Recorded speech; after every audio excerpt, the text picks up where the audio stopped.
Hi friends, welcome to our channel. అందరూ ఎలా ఉన్నారు? బాగున్నారా? టుడే రెసిపీ వచ్చేసి సొరకాయ గారెలు ఎలా చేయాలో చూద్దాం రండి. ఫస్ట్ బియ్యపిండిని జల్లించుకొని ఒక గిన్నెలోకి తీసుకోవాలి. దానిలో లేతగా ఉన్న సొరకాయ తురుముని తీసుకొని బియ్యపిండిలో వేయాలి.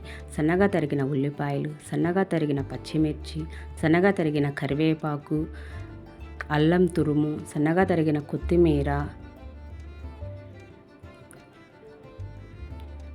సాల్ట్, నానబెట్టుకున్న పెసరపప్పు, జీలకర్ర.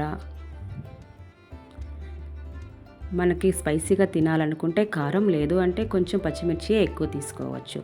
1 టేబుల్ స్పూన్ అంత ఆయిల్ మొత్తం వేసి మొత్తంగా కలుపుకోవాలి. సొరకాయలో ఉండే నీరు తడి వల్లే మొత్తం కలుపుకోవచ్చు, లేదు అంటే కొంచెం వాటర్ పోసుకొని ముద్దగా, చపాతీ పిండి ముద్దలాగా గట్టిగా కలుపుకోవాలి.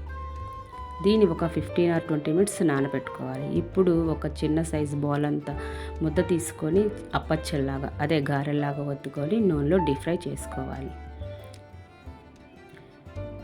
మీకు చెక్కల్లా కావాలి అనుకుంటే పల్చగా చేసుకొని ఎంచక్క కొంచెం రెడ్ కలర్లో వచ్చే వరకు వేయించుకోవచ్చు, లేదు అంటే మందంగా చేసుకొని గారెల్లాగా వేయించుకోవచ్చు. వీటిని చెక్కలా చేసుకుంటే ఒక 1 వీక్ వరకు తినొచ్చు. వీటిని టమాటా కెచప్తో కూడా తినవచ్చు, చాలా బాగుంటాయి.